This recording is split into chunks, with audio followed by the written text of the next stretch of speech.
I'm Kris Thayer. I'm a designer at the Minneapolis Institute of Arts, and I come from primarily a print background.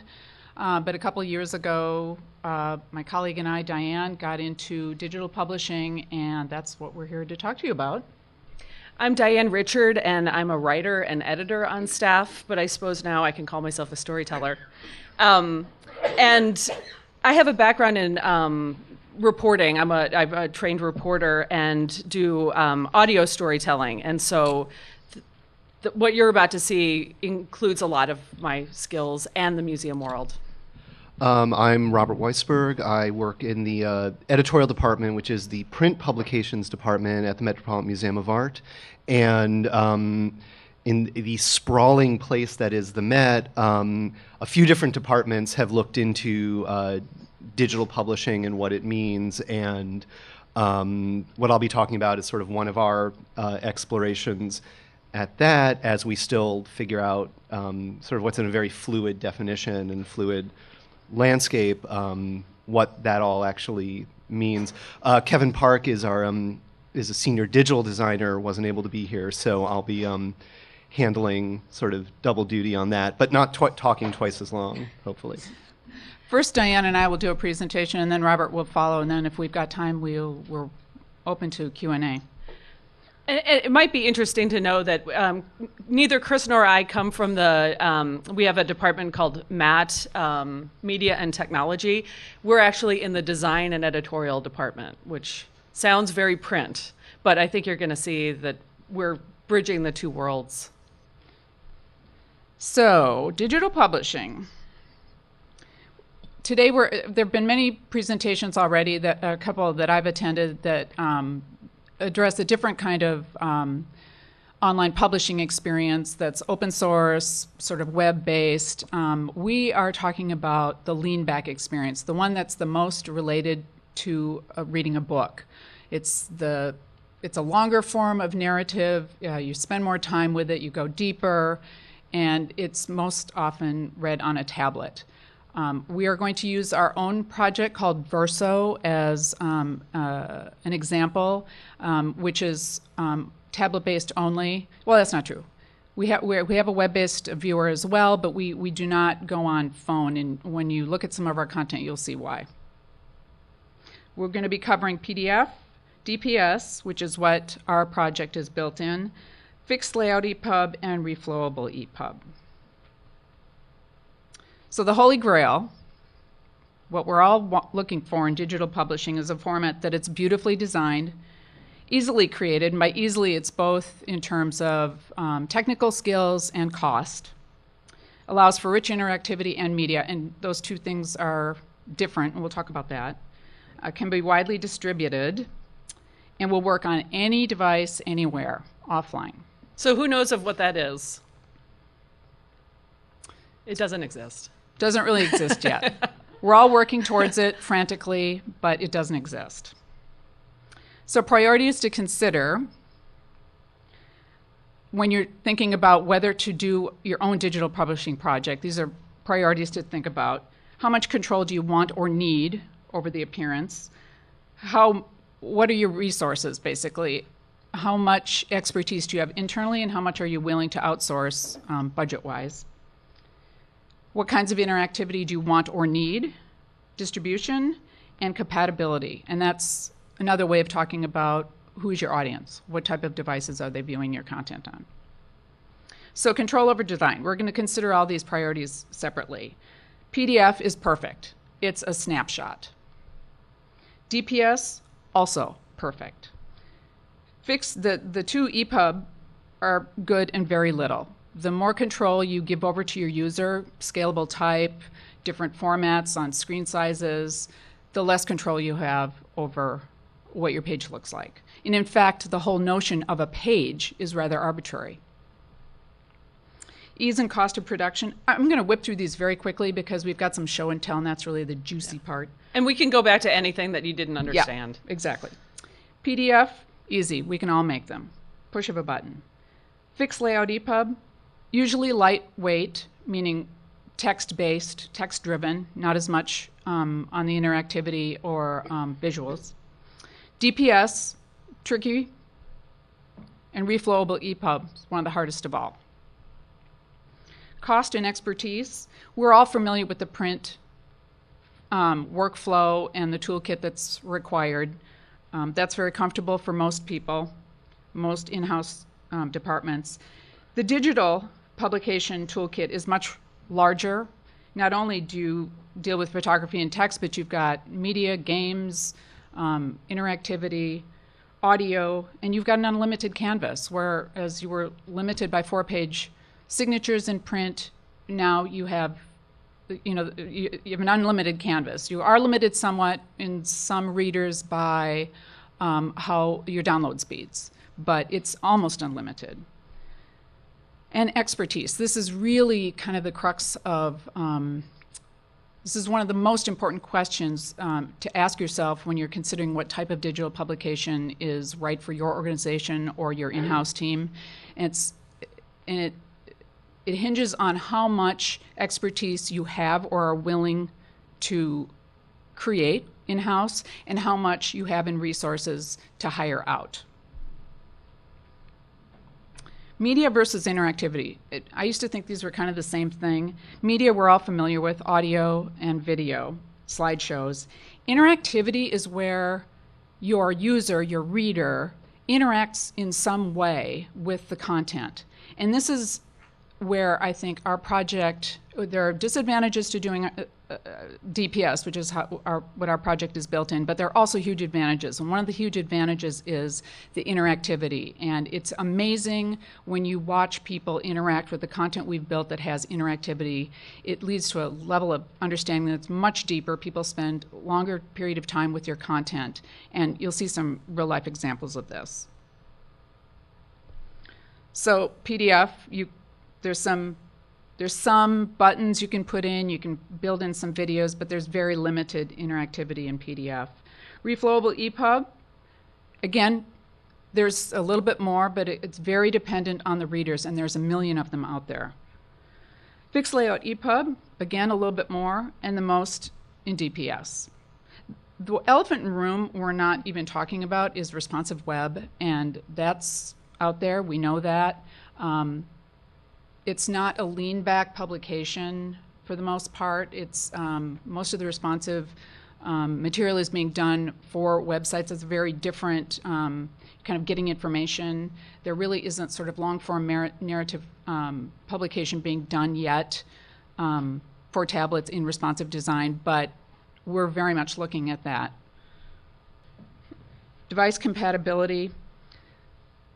You'll notice that, in those continuums, that PDFs and DPS, they were never kind of all up here, all down here. Here you will also see PDF was, really easy to create, but had very little interactivity. But here it's, again, a big plus because it's readable on most any device. You'll see some big negatives down there. DPS, we know very much that that's one of our shortfalls. We create for iPad. It's proprietary. We are now on Android as well, and just within the last 2 weeks, we're on Windows as well. We haven't tested that yet, but we're dying to give that a try. We know that's our big Achilles heel, though.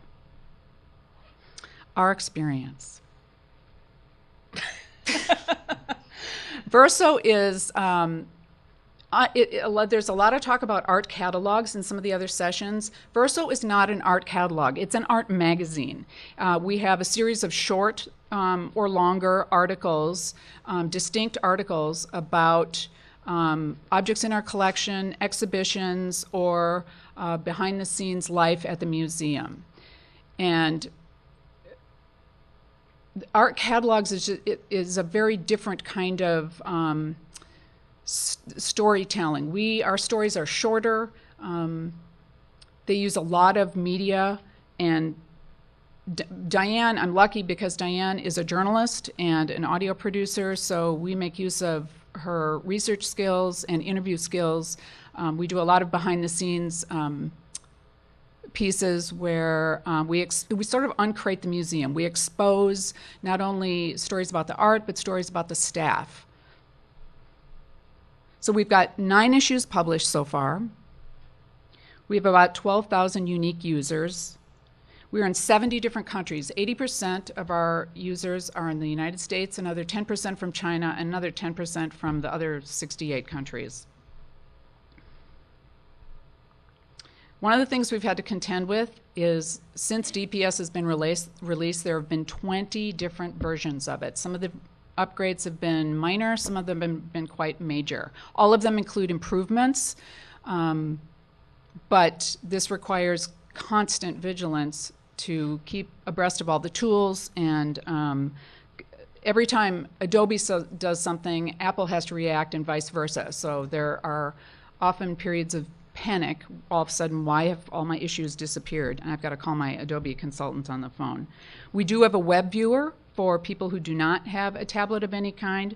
It has all the interactivity that the tablet version does. It's just not as good of an experience if you're not touching it with your fingers. And all of these things have evolved since we started producing Verso. So in the 9 issues we've done, all of a sudden after maybe the first 2, the web viewer showed up and we're like, yeah, great. Social sharing, we were allowed, it just appeared as an option.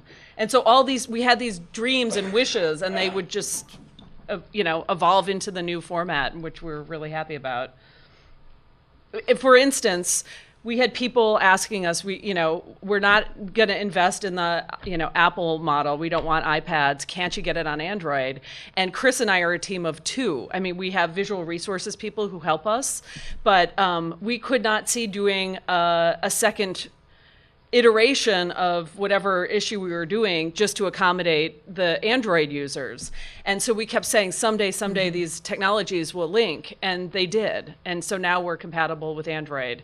So not only that, it's a good point to bring up the team of 2. Rather than spending our time taking the same content that we've developed for an issue and redoing it in another screen format resolution, we would rather move on to the next issue and create more original content.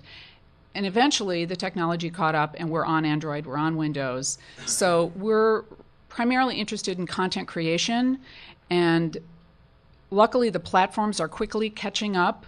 We're still on proprietary platforms, we realize that, but I think with everyone, all the conversations that we're hearing here at the conference and on the blogs and forums, everyone wants to get to platform neutrality.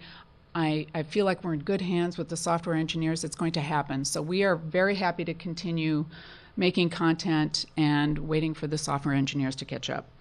We'd like to show you some examples from Verso. We are not going to show you whole issues or even whole articles.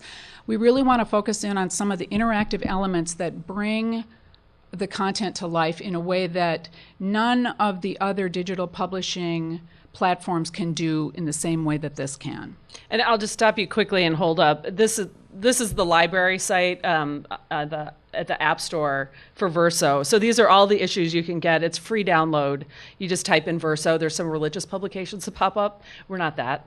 But you'll see Minneapolis Institute of Arts, and you can download all of the publications and enjoy them at your leisure. So this little fellow, I mentioned that we like uncrating the museum, and that means focusing in on some of the activities that happen in the museum long before a show is hung in a gallery.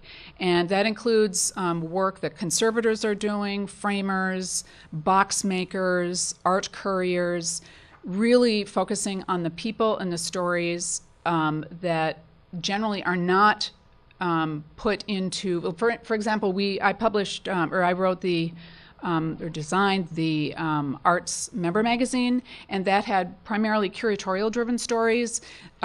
Verso is very different. We really focus on behind-the-scenes stories. And this is we do include the curators make it in there. Of course they do. This is a story we did on conservation, where you could adopt a painting and for not a lot of money, bring a painting out of storage, have it cleaned so it's hung in the galleries, otherwise not in view.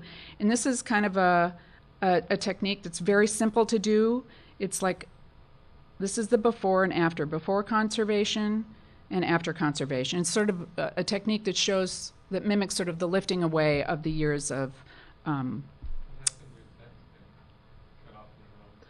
This is just an example. Yeah, we these are literally just pulled. plucked it. There were probably 5 others, I mean, and a whole story that surrounded it, but Kris just plucked the picture so she could show the...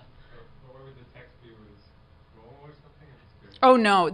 In the original page, in fact, after we're done, I can show you which article this came from. There's an entire article built around this. All I did was pluck the interactivity. You scroll down to Yeah. okay. There's a lot of copy there. This is using the same technique in a very different way.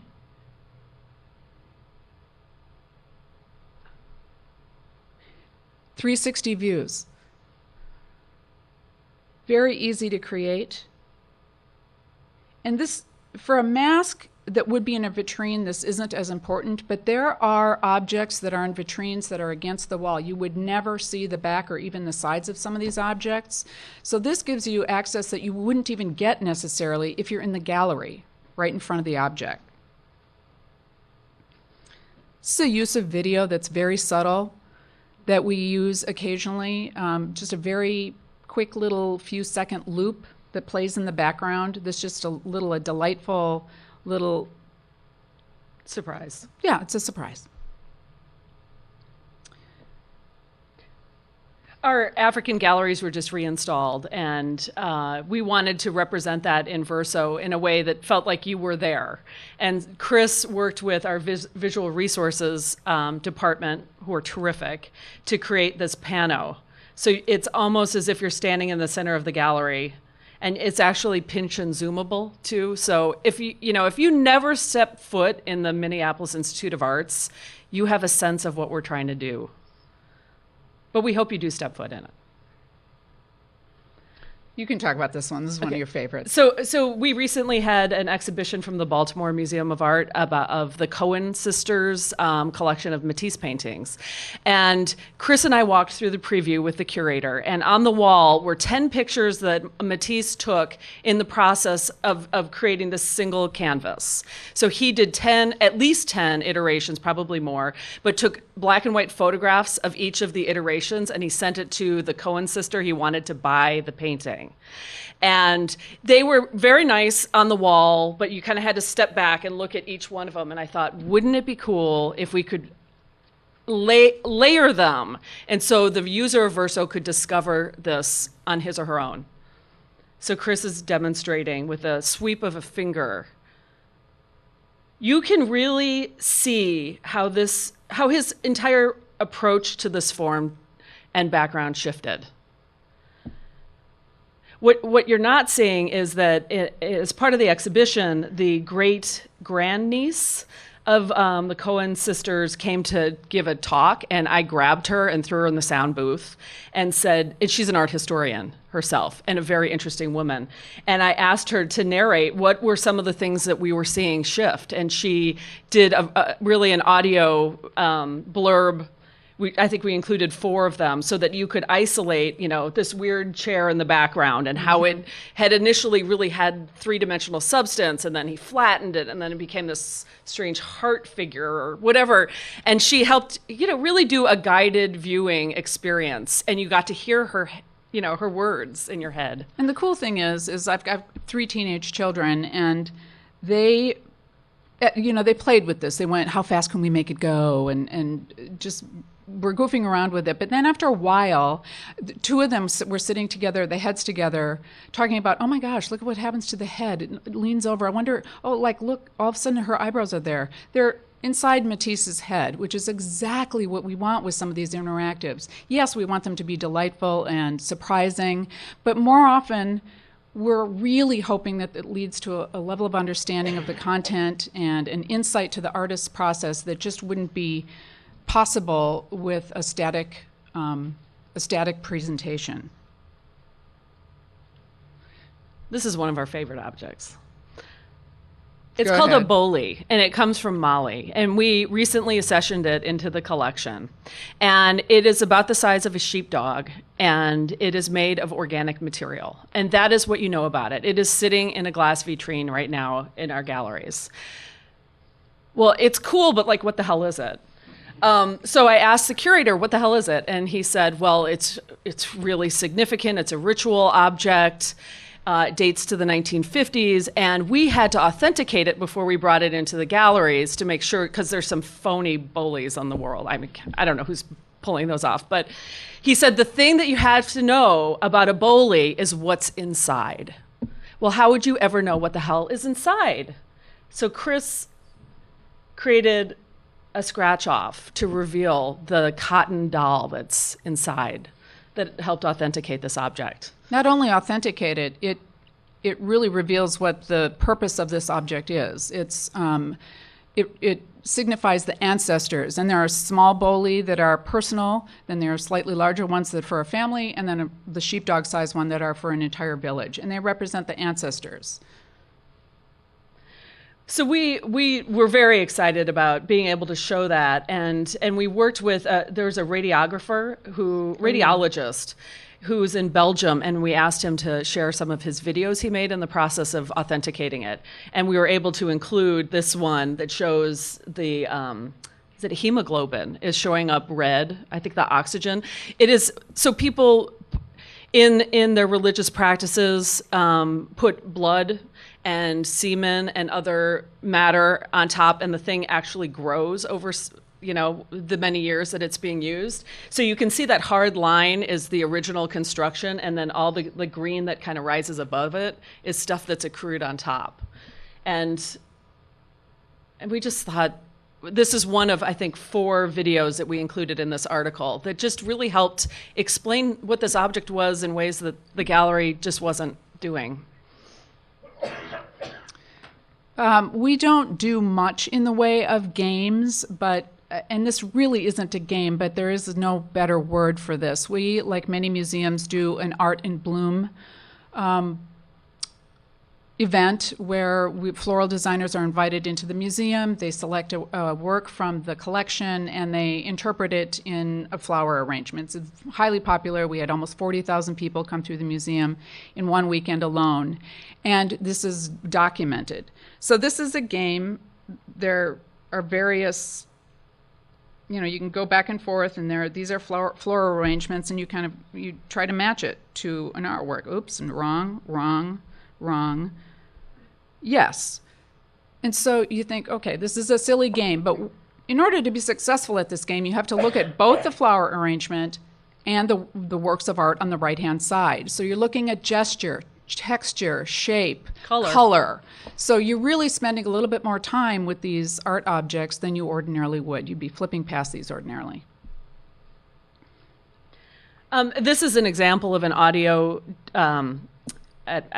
audio embellishment, I suppose I'd say. Makita Ahuja was at the Minneapolis Institute of Arts. We just had a big show of our top 100 drawings in our collection, and Makita's has one in the collection, and she was coming to do a talk, so once again, grabbed her, asked her to talk about 3 objects in the collection that inspired her. And I just stood next to her with my microphone. The gallery was pretty quiet, and she ad-libbed, and of course, I go back to my desk, and I shape it, and I shorten it, and I tighten it, and I take out some of the ums. But it helps you hear her voice. Do you want to just play it so do you get a sense? Institute of Arts in the Marks of Genius exhibition, and I'm looking at Blue Sea with Rocks by Georgia O'Keeffe that was made in 1922, and it's a pastel work, and it called me into the room when I first it caught my eye. The blue was really the thing that immediately caught my eye. I think of it as a kind of cobalt. Yeah. I mean, how wonderful is it to have a living artist come in, take an object from our collection, and say what inspired her about it? Right. And I don't ever want a dead artist to come in, though. Let's just make that clear. Okay, we want to talk a little bit about analytics, but only very little. Like I mentioned, I did the member magazine before. We mailed 25,000 of these things out every 2-3 months, and we never knew if anyone ever opened it or ever read a single article in there. Now we have more analytics than we know what to do with. Which is a good thing and a bad thing. It's a good thing and a bad thing because we've started looking at them, and we've quickly discovered that there are a lot of variables that influence how you interpret the the analytics. For example, the length of the issue, both in terms of the number of articles and the length of an article could be 1 frame or it could be 12 frames. And a frame could have lots of layered content and media or it could have none. The nature of the content, isn't interesting? We've had some real stinkers and it showed up in the analytics. That informs our future issues though, so it's not necessarily a bad thing. Marketing efforts, did we market it at all? Did we push it out in social or didn't we? And then, of course, the shifting landscape of digital publishing in general.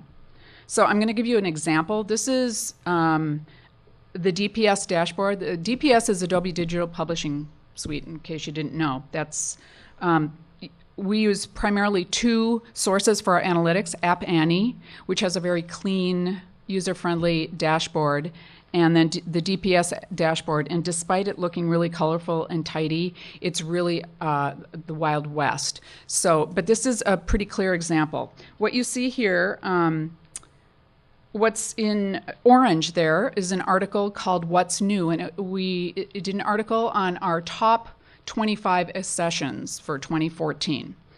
But from the same issue, if you look at time spent,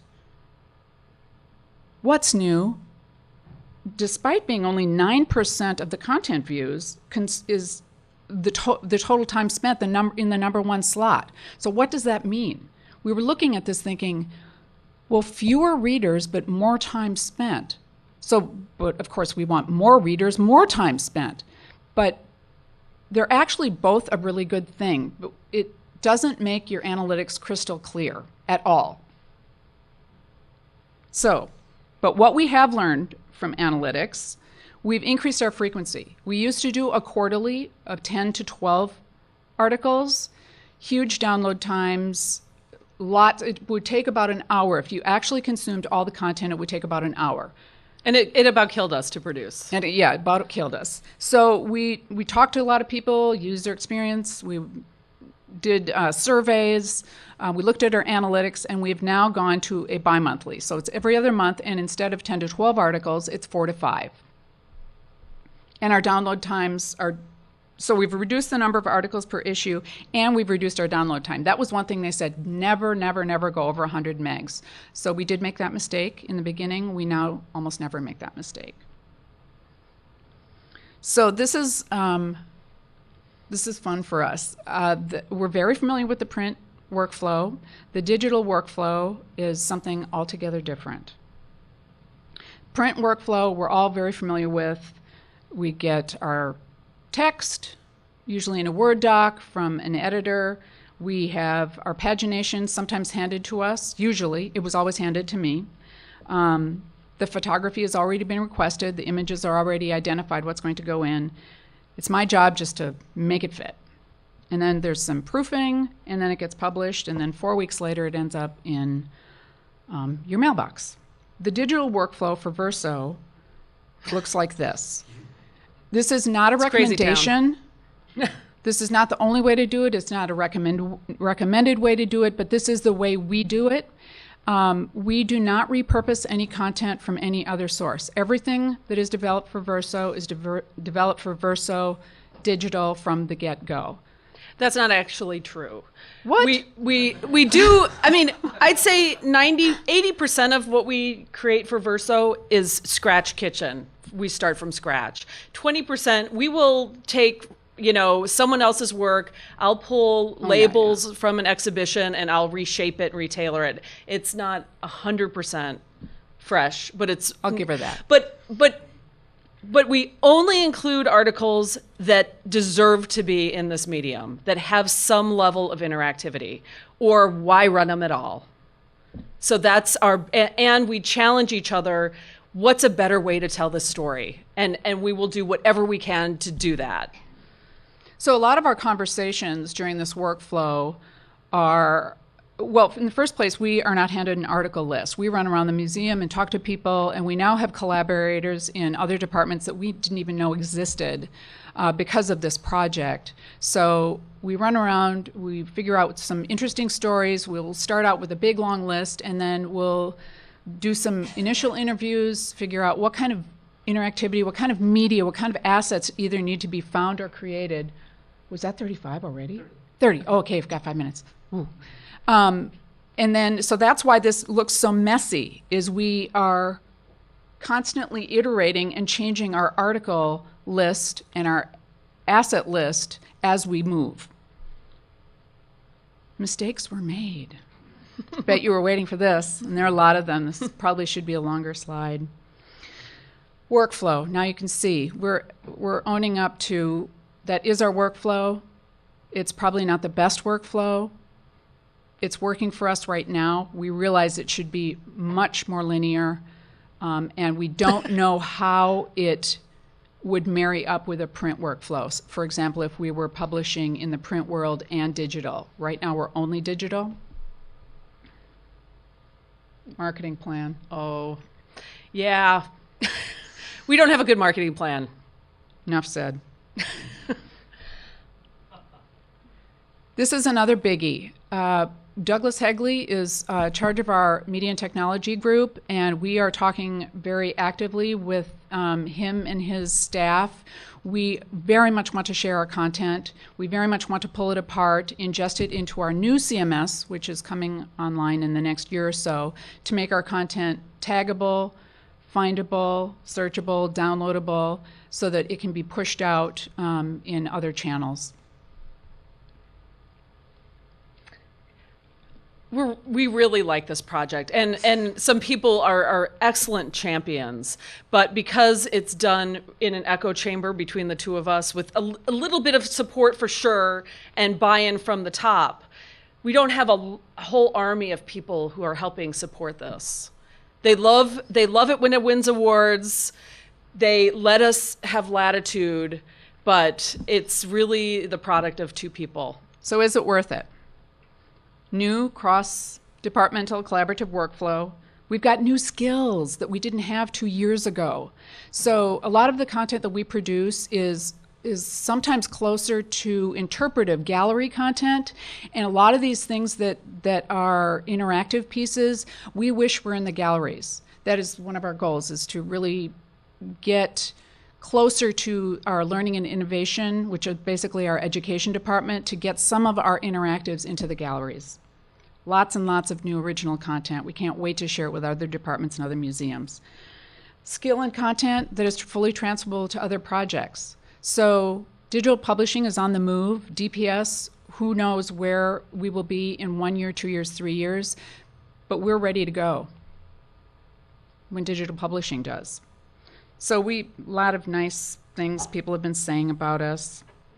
So the state of digital publishing is constantly changing. We know this. Will we land on a standard or won't we? Or will we keep moving for quite a while? Either way, we have new skills. We're really more like producers than just a designer and a writer anymore. And we have new audiences that we've engaged who again, maybe will never step foot in the MIA, or who are members because of Verso.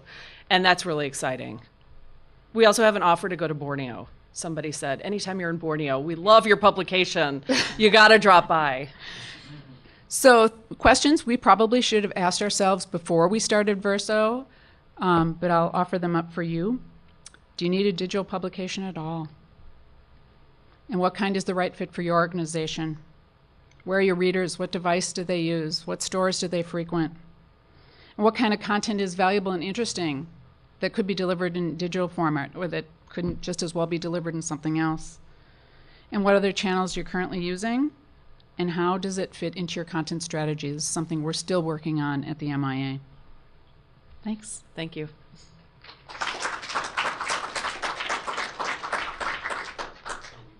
Yes. Yes. And now they say in volleyball, rotate. Do you want me to move down here? No, that's okay. Can I ask a question? Yeah. Of course. So you went from 25,000 print to 12,000 subscribers. Yes. What was in between? Is it, people not wanting to embrace? This was never envisioned as a member publication. Okay. Never. It's totally different content. We view it as a different audience. It's totally different. But do you still have a member? No. No, it was completely done away with. They saved about $100,000 a year by doing away with it. Yeah.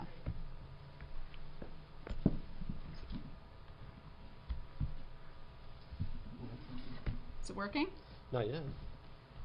Any other questions while Rob is setting up? Yeah, actually, I'm curious how you got to 12,000 users, because that's huge. I mean, in general, digital books are selling in, if you're lucky, 100. Really? Because we're totally disappointed. We're thinking our audience is global. Why don't we have 100,000? And we're writing for a general audience. These aren't, although there's scholarly content, this is not for the scholar. This is written for the general audience. Curators look at everything that we publish, and it's all correct, but it's written for a general art-loving audience that loves tech. We also were on the What's Hot list. I think every issue we've done has made it in the What's Hot list in the App Store. True. Our Our current issue is not what's hot, sadly. Shoot. But I think that gave us some visibility.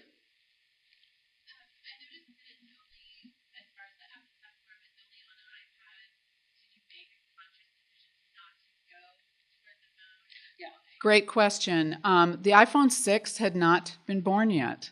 So our content would have been so frustrating. It's so visual, and we didn't really demo a full article. It's big, gorgeous photos. It just would have been so frustrating, and like a 1% solution for Verso. Now with the iPhone 6, I'm thinking about it. Yeah, right, the Plus. Yeah. We'll take questions. Let's let Rob present, and then we have a half an hour to wrap up. Well, let's see if I can get it to hide all my notes, or else I'll lose all my good lines. Oh.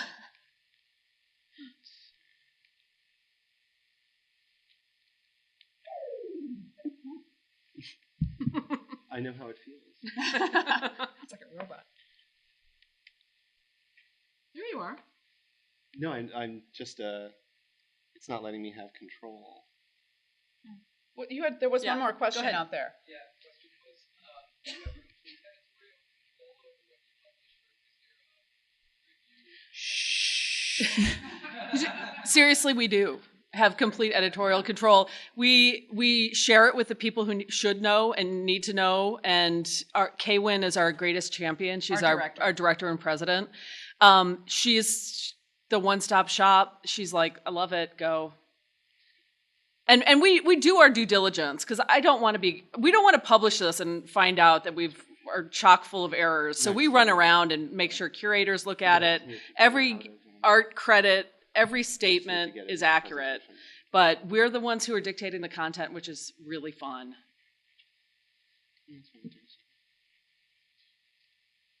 I just can't get control of the... Any other questions while we're struggling?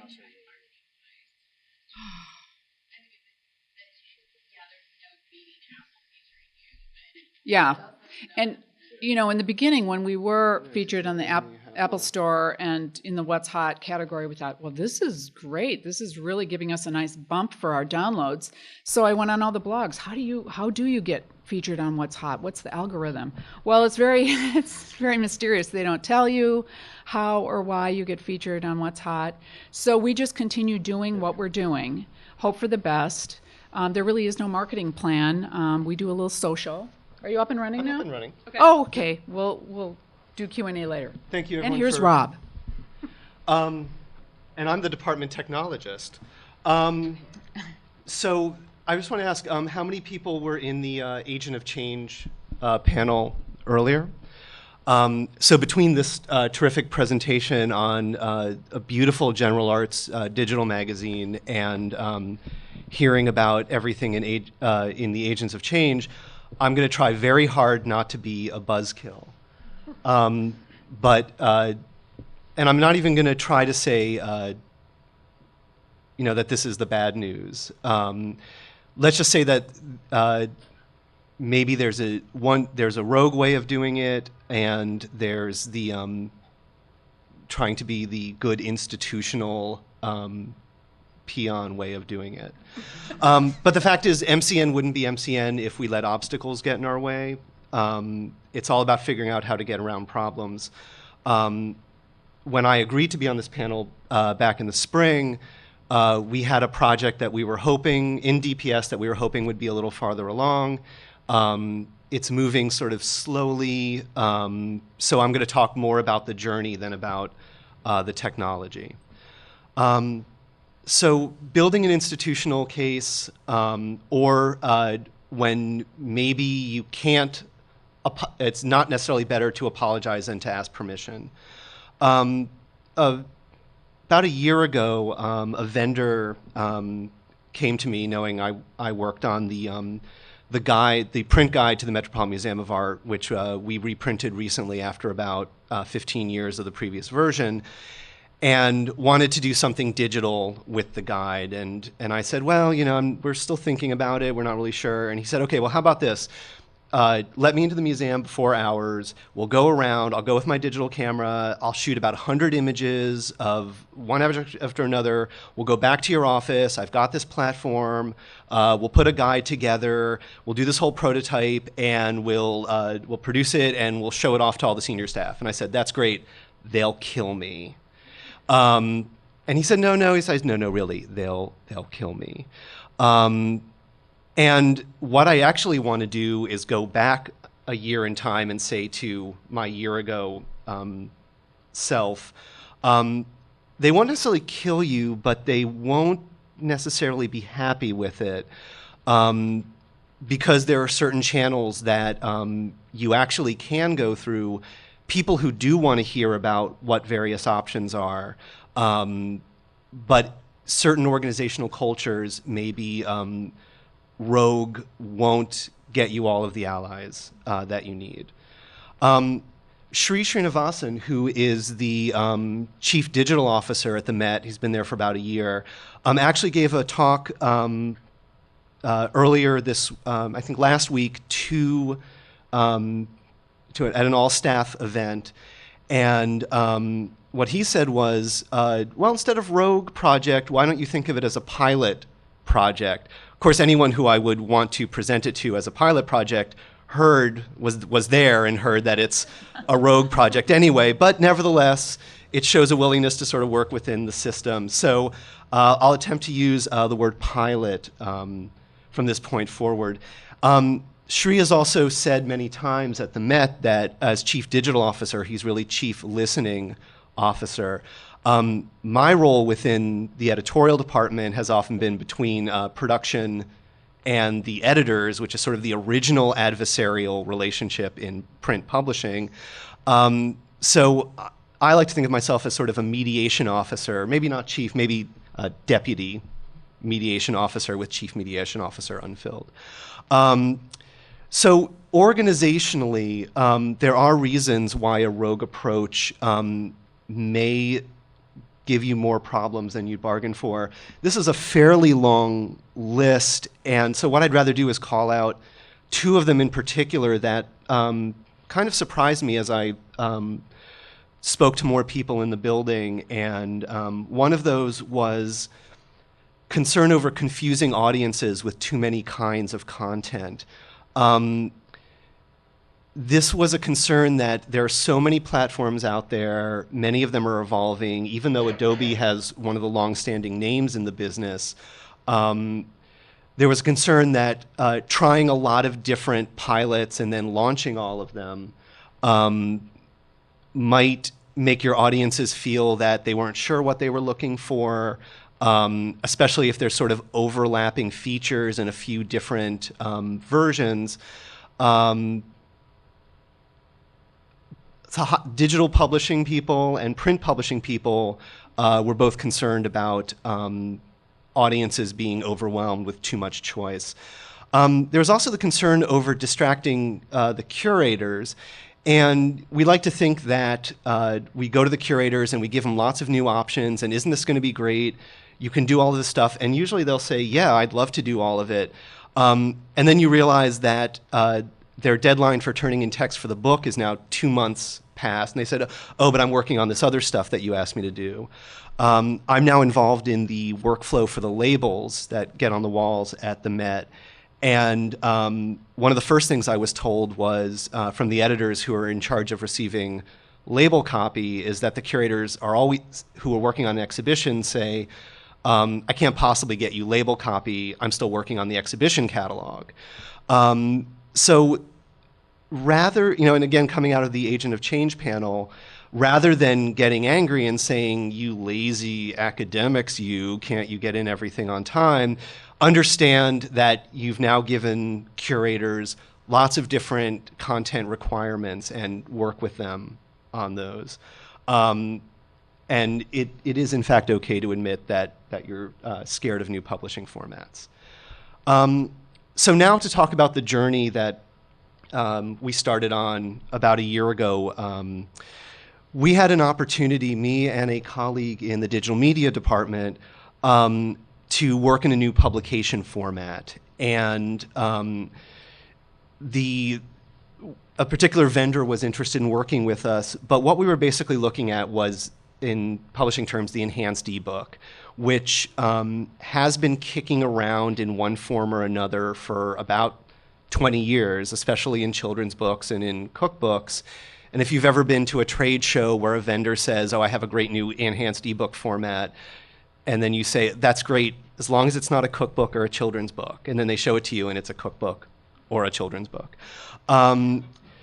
So in this case, we were looking at doing a series of publications based on print content that had been reformatted and repurposed.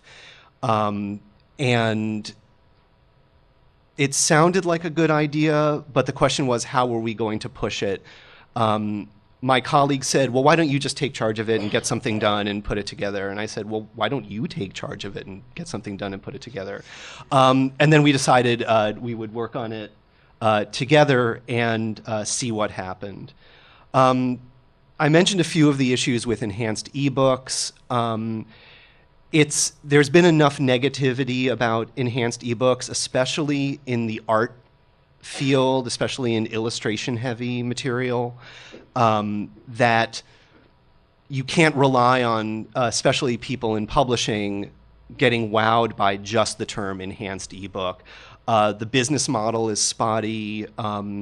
Long-form reading, especially for essays in an art book, has had a lot of bumps along the way. A few different companies like Atavis folded their book, their sort of long-form book publishing operation. Byliner folded. So there's a lot of things that you can't rely on just the term itself to get you very far. The Met actually does have a history with digital publications, not necessarily in this form. I've worked on a few of these. The Chesnola collection of Cypriot art, we went straight to print on demand with that. It's a downloadable free PDF on our website that's actually done pretty well in a scholarly audience. In the upper right, you have the EPUB version of our Guide to the Met, which came out earlier this year. The two things on the bottom were actually done with Digital Publishing Suite. The one on the left is Korean Bonchong Ceramics, sort of a book teaser as well as an in-gallery guide that was on iPad and downloadable by iTunes and did very well, also as a free download. The one on the right was an in-gallery guide that was actually done for Samsung tablets for the show Shilla Korea's Golden Kingdom. Samsung was a sponsor, so it needed to work on Samsung tablets. But both of the bottom ones as DPS, actually all of these really were based on print publications, but the bottom two, as I said, were done in DPS. So we did have some experience using that. Those are part of actually a very crowded digital landscape at the Met. I'm not going to go through all of these one by one, but this represents just a portion of existing digital content at the Met. Met Publications is our online backlist of about 1,500 titles going back just to 1964. The Timeline Art History, I think, gets about 40% of all of the Met's digital visits. and it has a lot of curatorial buy-in. Curators are constantly updating essays for that. Our main library has done scans. Connections is a series of curator interviews that about 5 minutes long in video form, talking about something in the collection that inspires them. Met Collects is related to sort of a collected piece of the month.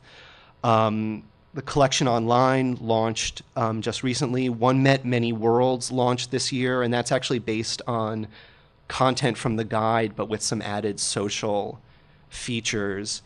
82nd and 5th is sort of an outgrowth of the Connections video. It also video form, but talking a little, not just people on staff, but also people in the community, talking about work in the collection that inspires them. That now has an iPad app. The museum recently launched its first actual museum-wide app, and Loic Talon of MCN fame was actually the leader of that project, and I showed Chesnola earlier. And this doesn't include website, blogs, increasing social media presence. The museum is going to be encouraging staff to blog more, to be on Twitter and Instagram more. So there actually is a justification for the idea among senior staff that there's already so many digital formats out there, why would we want more of them? That was a case that we had to build. So the question of what kind of format this would take was an important one that Kevin Park in Digital Media and I had to investigate. And also, how would it be developed? Who had the expertise to do something like this? As much as it might be coming from print content that originated in the editorial department, at least at the beginning, the digital media department seemed to have the expertise to do this, but in a department that already had several sub-departments. I mean, our digital media department's about 90 people, which is larger than some museums I know. We felt that the digital media department was the natural place to sort of start this project in partnership with editorial. So once we targeted a particular sort of department chain of command, we had to build the case for which kind of format it would be done in. And even though digital media had done some work in DPS, there are a lot of other formats out there. We'd done some work in reflowable EPUB. We had freelancers who had done works in iBooks Author. HTML is an increasingly interesting format being used for web books, and obviously HTML has endured, so that was something to be considered. And then a lot of people at MCN are familiar with the OSCE initiatives. I think there's been some talks about that this year and last year. The Met did not participate in OSCE, but we watched it very closely. And all of these were things that we considered and had to address as we spoke with higher level people in digital media. Ultimately, we went with DPS for now. The fact that it was based on existing InDesign files in the editorial department meant that there was already a built-in partnership potential with the print publication program, and I'll describe the editorial department a little later on. In terms of as a business issue, there are different levels of sort of licensing of partnership with Adobe that allow different different work with non-iPad formats, different levels of metrics. So these all became business decisions, and as sort of the higher up you go, there's actually more of the possibility of sort of spending more money, and you do get to a point where people say, well, why not just go for a bigger level of licensing? And we said, all right then.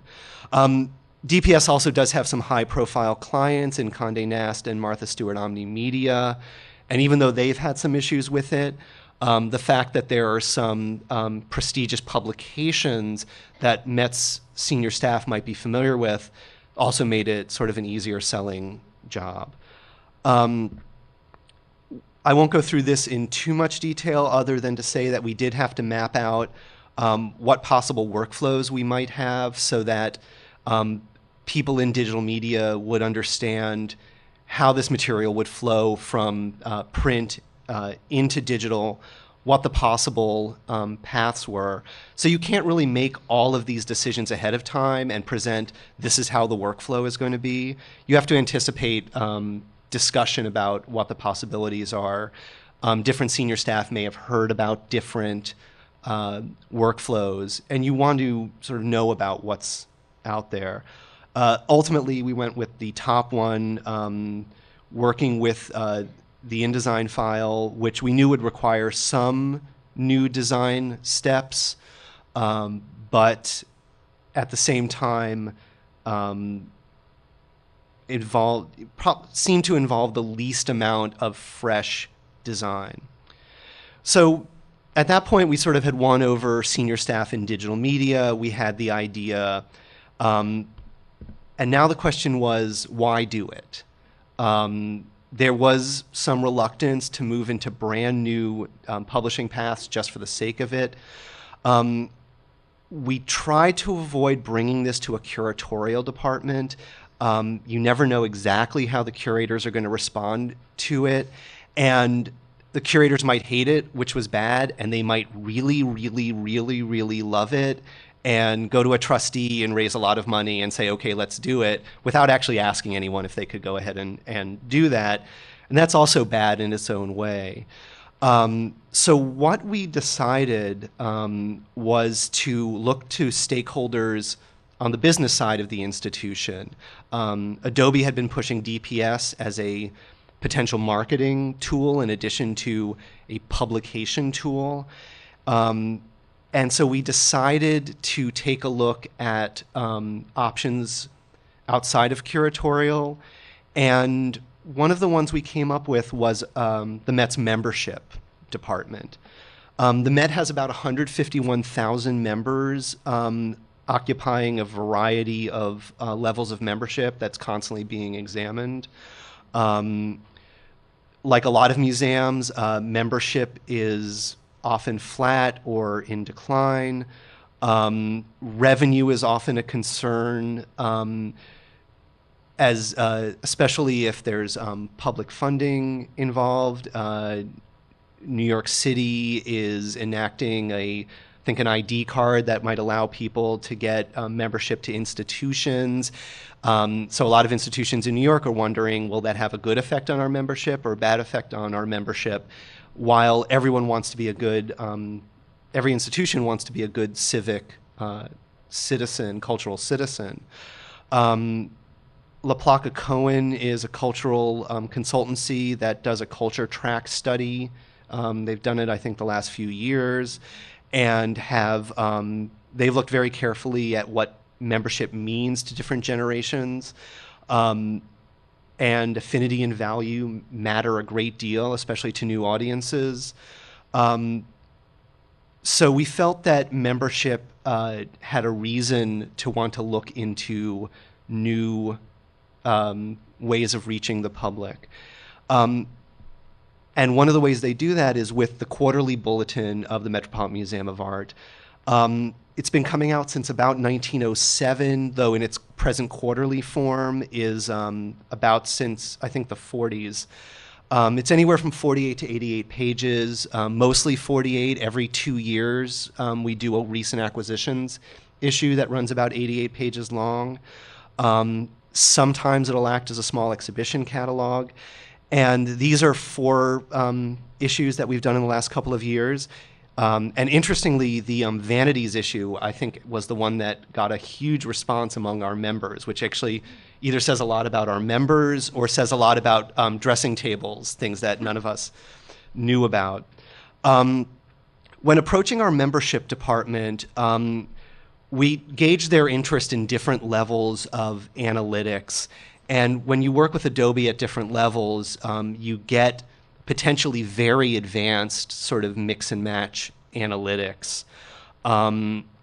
The Korean Buncheong app, I think, had been done with sort of the single-user version. The Shilla, Korea's Golden Kingdom app, had been done with, I think, the professional version so that it could be done on a on non-iPad.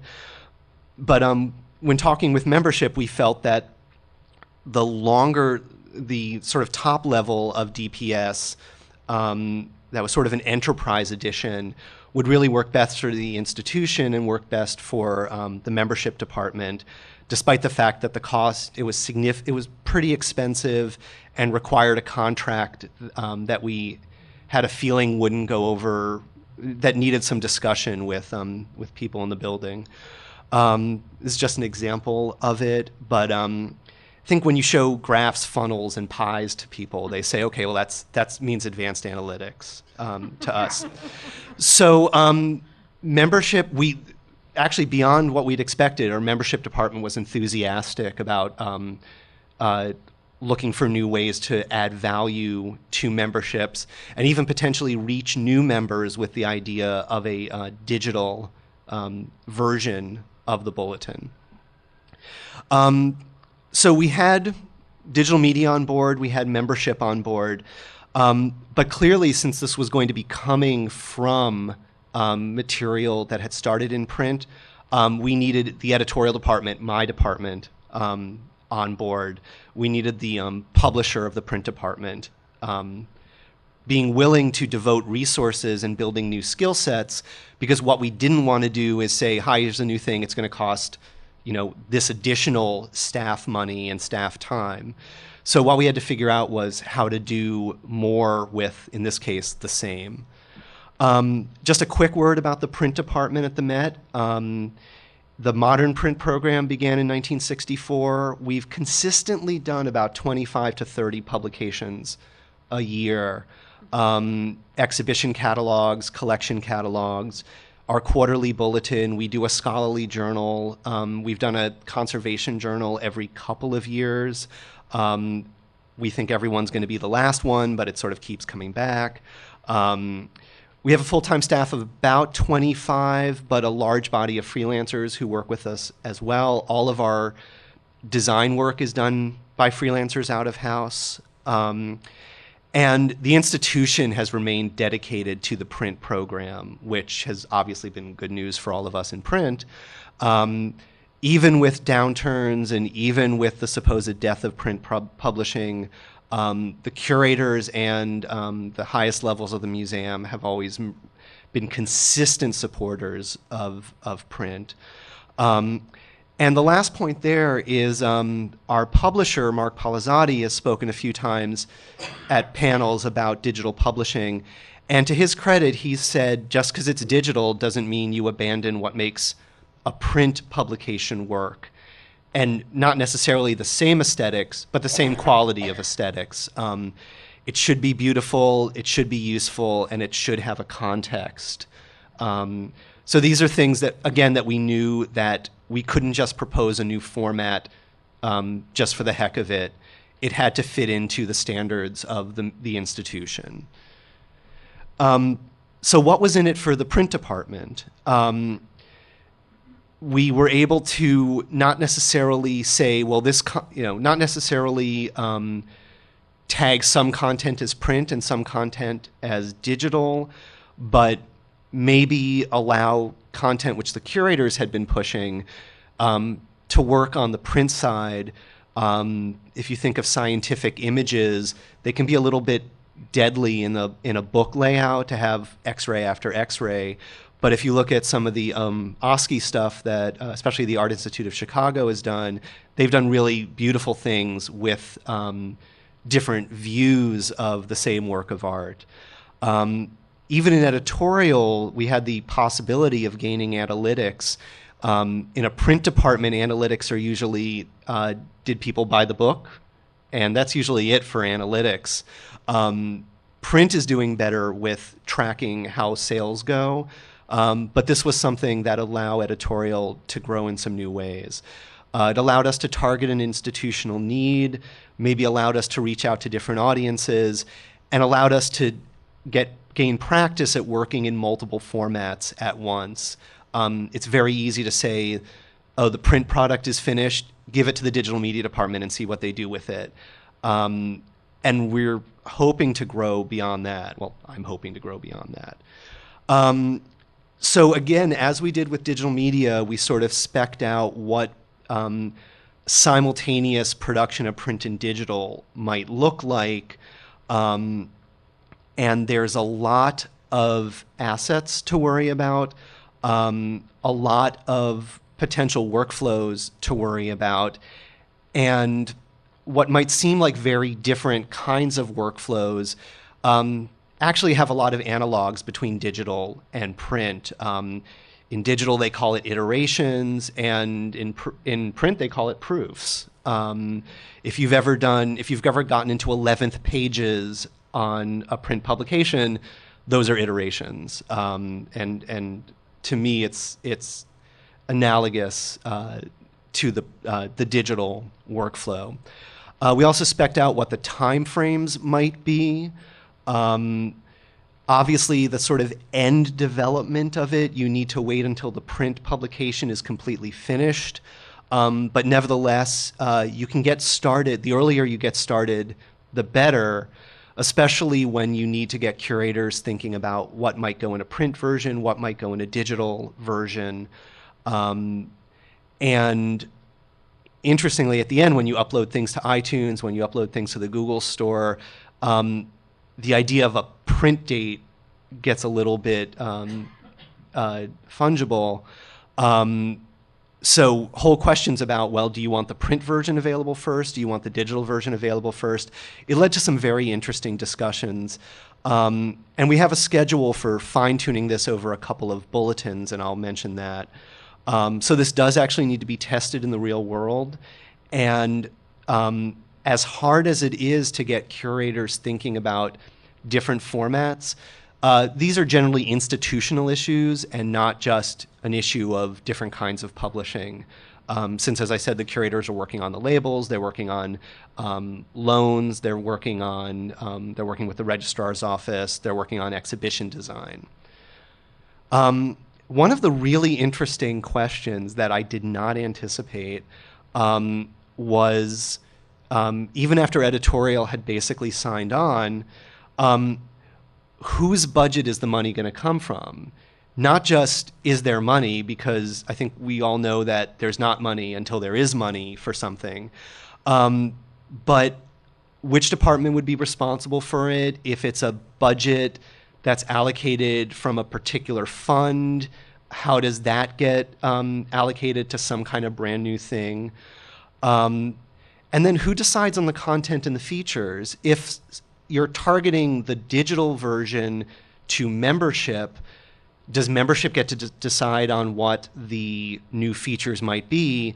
One of our editors said, that's an editorial decision, what the digital features are. And that was a point I hadn't really thought about.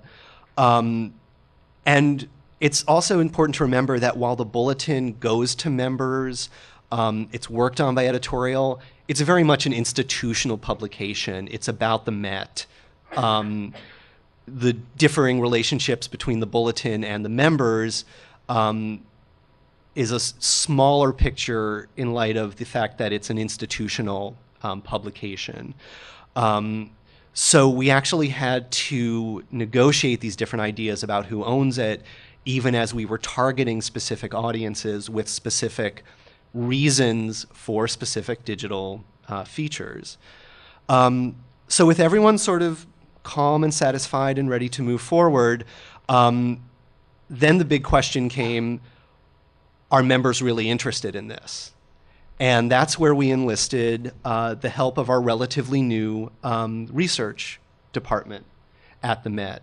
The Met has taken a new interest in audience engagement, and a linchpin of that is our research marketing department. So what we, and when you've worked in editorial, as I said, you're not really used to sense of audience engagement when you work in print publishing. So in this case, it was an opportunity for me in editorial and for digital media to work with research. So our research department did a survey of, I think it went out to 8,000 members. They got 8% responses, which my understanding in the business, is, from what they've said, is very, very good. And what we found out, which was gratifying, is there's a lot of engagement with the print bulletins going on. Hypothetical questions about a digital version were met with a decent amount of interest. And I think what in the survey business is called upside, where if only a certain number of members said, I have an iPad and I want to read a digital bulletin, there were people who own an iPad but didn't necessarily say they'd want to read a digital bulletin. There are people who want to read a digital bulletin but don't necessarily own an iPad. But I think the feeling is that these are audiences you can win over when there's actually something there for them to look at. Members, a decent number of members would read hybrid publications in print and in digital, like the New Yorker or New York Times. More recent members might prefer the app. Interestingly, older members also would use the iPad version. It seemed to be middle-aged members who maybe weren't interested in the iPad version, which led to a lot of theories about maybe they're too busy running after their kids to be reading something on an iPad. We weren't exactly sure. That's something that we plan to try to figure out. But one thing we found out was very interesting was a lot of members said, is this survey because you're going to get rid of the print bulletin? Please don't do that. So we actually needed to clarify this isn't about getting rid of print. So following up with these surveys, I think next up is doing a final report of the surveys, which are, I think the results are still being tabulated and interpreted. We'd gotten some trying to tease out some conflicting information we'd gotten. Members who answered the survey said they definitely wanted interviews with curators, but they don't like video. So the question, but if the interviews are in video form, what is it? So we feel that's just some contradictions in the way the questions were phrased. So the next step is to do in-museum surveys in-depth surveys with members who come to the membership desk. Would actually be shown a prototype on an iPad and asked what they thought of the features and asked what they thought of specific content that was on there, and try to help direct the idea of what features we should be targeting. So with research helping out, now the question was, well, where do we get the content from? Obviously, it means going to the curators, and the last thing we wanted to do is get them panicked about having yet more work to do. If I had a demo, it would have gone here. And I think from what Kris and Diane have showed, you can see a lot of the features that were already available in a DPS publication, panoramas and installation views, interviews, additional photography. The particular bulletin that we're targeting already has a gallery video, and would not be hard at all to include that. But while asking the curators for all of this, they're already working on text for the printed bulletin. Photography orders, sort of now another group of photography orders, working on label copy if it's an exhibition, and assisting with increasing responsibilities to help out with media, with marketing, working with the education department, even working with development for donors and trustees. The curators already feel stretched pretty thin, so we wanted to give them a way of feeling that they were participating in new forms without having a lot more work to do. The particular bulletin that the timing worked out is a current installation at the Met Museum through March of next year of Thomas Hart Benton's America Today mural, which was installed in Manhattan Until recently, it's a building that changed hands a couple of times. So we were able to essentially get it into the Met, conserved, and if there were a panorama, and I tried to do a panorama, but it was really me twirling around a room with an iPad, which was a bad idea for everyone concerned. But we'd be doing an installation panorama. The video is here. It's a single gallery shot, as well as there's some architectural plans, some sketches and studies would all go into this. And if you... Rob, it's 4:45. Okay. Well, fortunately, this is the part I can move quickly through. Some of the past DPS projects that we've worked on had video in them, had inset maps in them that people could toggle through, as well as the EPUB of the guide had different resolutions of images that you could look at, and additional photography that could be toggled on and off. Curatorial, fortunately, we were pleased to see that curatorial was interested, looking at more of an audience, understanding the importance of digital, especially younger curators who might not like the idea of a 3 or 4 year waiting list to be able to get into a publication. They might have more buy-in if they see that there's also digital forms for that. And all of the digital formats that I showed earlier, curators are being sort of more used to working with different digital formats. So with all of these people on board, that just left senior staff to convince. And as Max Anderson said at yesterday's Ignite session, it's not about the technology, it's about the opportunity through digital. So the good side of all of the, of building all of these stakeholders has been laying out a case that's not about the technology, but it's about opportunity. And I will say this, so if senior staff don't know about it yet, if I get back to the museum and they ask about it, at least I'll know that there are people here, people care enough to be spying on this. So we're hoping that that'll happen before too long. We'll be testing our production in the near future, checking our budgets, and we sort of have a 3-issue idea of how this might roll out. Testing the production in this current winter bulletin, doing it as sort of a real-time, almost soft launch for our upcoming spring issue of the bulletin, and then in the summer issue, trying to actually go live with something.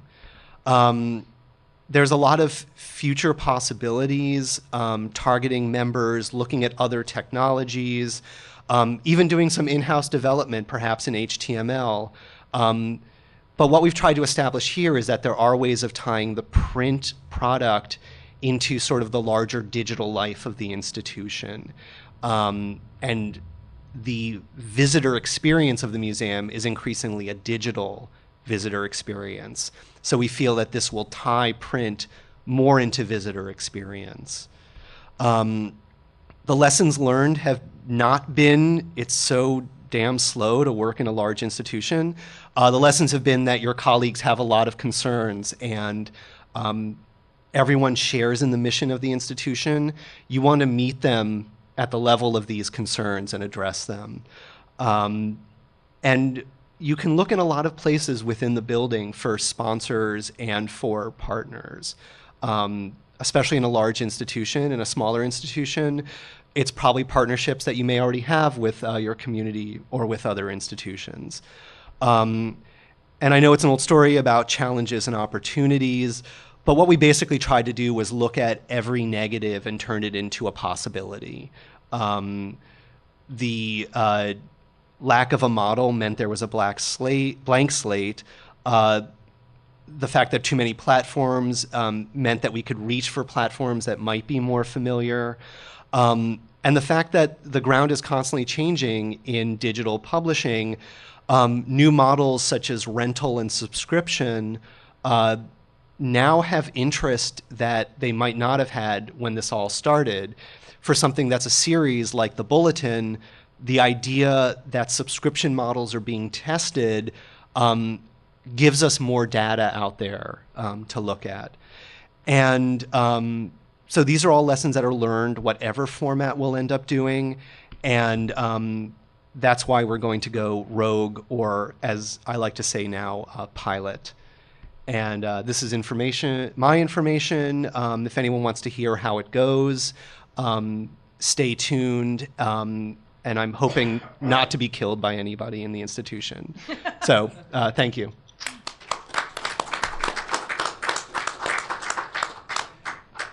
And are there any questions about the slow cooking method of digital content?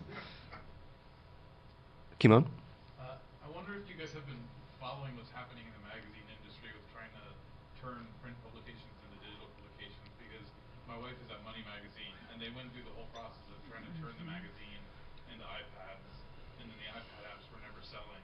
And now they've just had to go, now they're focusing all their energy on their website, and even the print is getting lost behind. I wonder if that might be a cycle that happened more rapidly in the print world, and that it might end up happening with these hybridizations of print publications, which is where you guys talk about responsive is, because that's where people are on their devices, and how that's come up in your conversations too. Well, at least at the Met, the curators had some of the same concerns about digital being a Trojan horse to secretly get rid of things like collection catalogs, which might have a smaller press run because they're not tied to an exhibition. Some of the curators looked at the print-on-demand issue for the Cesnola Cypriot stone sculpture collection, saying, "Oh, so you're not doing collection catalogs anymore?" And no, in no way that's true. I think because the Met still has a strong commitment to print, I think what we've tried to look at is our efficiencies that could be gained by, an early discussion of different forms of content. So if you're not, say, repurposing print content, a print publication per se, can you capture the heavy amount of editorial development that goes into print? All of that really, really good editing. Can you capture that at least in some kind of digital format? So I don't think anyone yet is looking at a way of sort of reducing the overall amount of content from the print side. But I mean, anyone who's been involved in print publishing for the last 15 years should be ready for something like that to happen. So I like to think that editorial will be better prepared should there be some change, and suddenly we're going to cut the number of issues, we're going to cut the number of publications in half. I think with these kinds of workflows and some new expertise in print, we'll be a lot better prepared should that happen. So that's not a happy discussion that you have a lot. You just sit around in the conference room and talk about it. But I think it's something that we're aware of. I'm just curious, why do you freelance out all your design when you have that large scope of work? That predated. No, I'm curious too. I mean, it predated me, and I think the idea was that it would have taken a large in-house design staff to meet all of those needs, and because of the cyclical nature of the way that print publishing works, I think about half of our books come out for the fall exhibition season, and maybe another third come out for the spring season. So it just seemed like it would be, I guess, inefficient. But I'm in charge of hiring freelancers to do the typesetting work in InDesign, and all of them want to be designers for our books. So it's an interesting decision, but I think something that's worked out, and I think for now it's given us a lot of variety. I think if you look at the Met print books now compared to 10 years ago, there's a lot more variety reflecting sort of a larger group of designers that we work with. Are most of your in-house staff editorial? I'd say about half of the in-house staff are editors. Then it's sort of admin and business and the production staff. I was originally brought in to do in-house desktop publishing back when it seemed like it was really, really hard, and it turned out to be easier than they expected. So a lot of my role has been kind of workflow within the department and mediating between editors and production staff. But it's weighted towards editorial, and if you look towards the freelancers we work with a lot of freelance editors and a lot of freelance designers, some freelance production work, but the Met puts a lot of work into the editorial development, which is part of, I think, what this is about, trying to capture that editorial development on the print side, which is something that's not always taken for granted. I was wondering, you mentioned the OSCI that you've been hearing about here. Do you think that that would be a much more intense workflow, having totally separate CMS for that? Or do you expect that you'll be able to reuse things in InDesign from print into your electronic publishing, or do you think that you'll be redoing everything anyway and it wouldn't matter so much? Or? Well, I mean, if you go to conferences that are about digital publishing, there's very much, I think the idea maybe 10 years ago was that you could press a button and stuff would just magically, print would just turn into digital. And I think that was proven pretty false. And what we're trying to do is find like a good line between not having to reinvent all the design, but doing enough work to have it reflect what works on an iPad as opposed to a screen, as opposed to a print publication. We certainly want to be able to look at efficiencies about recapturing InDesign, and we certainly want to look at building skill sets within editorial that would help that work along. And I think what we learned is that the digital media department could provide us with sort of digital design support, even if we could get a lot of the work done and sort of reflect the realities of what went into the book. But I think it's acknowledged that an intense print layout can't just go right into digital. There's just a different relationship, and rather than fight it, you just try to work with it, because we curate what the curators do. The curators are telling a story in the exhibition, and they're telling a story in the print, and they're telling a story in DPS, what my colleagues up here have done. So these are all questions that sort of you try to take a glass half full approach rather than say, oh, you're right, what are we going to do with it? But a lot of it's going to be developed on the fly, and what we're hoping through the pilot is to get enough expertise that we can learn these lessons, and then when someone says, well, that didn't work, I said, yes, but this time it's going to work a lot better. Do you think if you had a totally different workflow for this electronic publishing, it would be a problem, or wouldn't really? I think the key is to have a very early understanding in sort of what I call the content stream. Don't wait until one is done before going to the other format. Talk very early on with the curator what formats might work for them. And there are early on meetings, especially for an exhibition. We want to try to get to be a part of that meeting and actually have real discussion done about what the content forms might be. And this is a discussion that happens with our CMS people as well. How can, in our case, TMS spit out data that might work better, that might make it easier to not only do print, but actually do digital formats as well. And if you get some good templates, especially if it's a bulletin, if you build some good templates, can you get some work done on the print side while the digital is still being developed? It'll be an ongoing discussion, and we have to be prepared for it to be ongoing. It's Miller time. But One word answer absolutely. from Rob, Yeah. which may have never happened before. In your experience in digital publishing, the institution, do you think it's made your leadership more or less likely to do something more experimental with its Maybe. We'll hang Good. around. I know there were a couple of questions in the back. Thank you very much. We'll all. hang around. Thanks so much.